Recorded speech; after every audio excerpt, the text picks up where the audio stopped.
Definir pontos de verificação para encontrar erros do código. Defina um ponto de verificação na classe e-mail mission specialist. Em seguida, execute a classe e analise os objetos registrados no ponto de verificação. Então, ele pede para a gente verificar se na linha 12 contém esse código aqui. Então, aquela classe que a gente salvou, então a gente pode vir aqui em Open, em arquivos, né? E a gente procura por e-mail, isso aqui em classes, e a gente pode abrir aqui. Bom, o meu na linha 12 é esse código aqui, provavelmente o de vocês também, vocês copiaram da aula anterior. E ele pede para a gente fazer o seguinte, na classe e-mail mission specialist, defina um ponto de verificação na linha 12. O que é esse ponto de verificação? É um breakpoint. Então, na linha 12, a gente pode clicar literalmente no número 12 mesmo, na linha. Tá? Então, ele vai colocar um breakpoint aqui. Usando seu próprio endereço de e-mail, execute o e-mail, né, a classe, depois observe os resultados de ponto de verificação. Bom, ele não vai verificar isso, tá? Mas é interessante vocês saberem como que usa e o porquê. Então, vamos subir aqui e vamos pegar esse código aqui em cima, que eu perdi ele, então podemos copiar. Vamos entrar em Debug, Open Execute Anonymous, então Ctrl V. Então, aqui vocês podem colocar o e-mail de vocês. Tá? Esse aqui não é verificável, acho que nem precisa ser um e-mail válido, para ser sincero. E podemos dar um execute. Beleza. Então, como que a gente verifica esse breakpoint?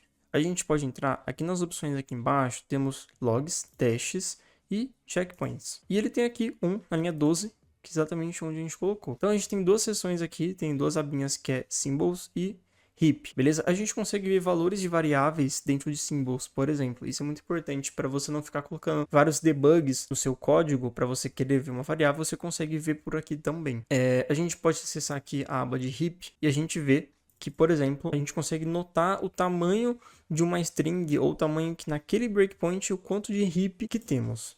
Tá, bom, e para que serve? O que significa o heap? Para que servem essas informações? O heap é basicamente o seguinte: pensa que durante uma execução de uma classe, ele pode chamar somente aquela classe, por exemplo, ou outras, ou vários outros processos. Bom, o heap está falando o seguinte: olha, para aquela execução, para aquela transação de uma trigger, por exemplo, eu tenho um espaço na memória que eu vou armazenar para você. Se você ultrapassar isso, eu vou estourar um erro, tá? E é exatamente isso que acontece às vezes. Não é uma coisa muito recorrente, isso acontece em cenários onde contém muitas informações sendo processadas ou até mesmo arquivos sendo processados. Isso acaba estourando até facilmente, tá?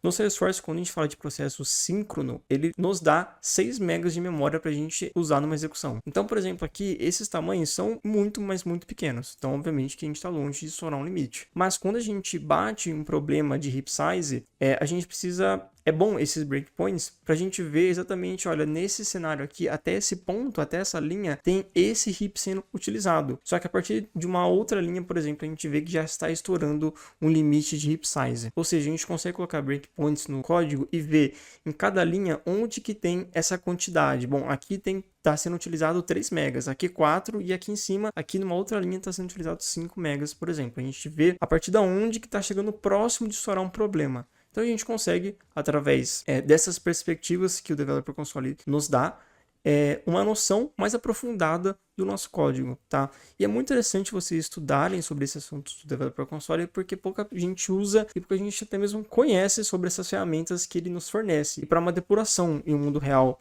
de projetos que a gente tem, isso é extremamente importante. Beleza? Bom, vamos ficar por aqui, vamos só validar o desafio. Bom, muito bem, vamos para o nosso último desafio de Developer Console. Te espero lá.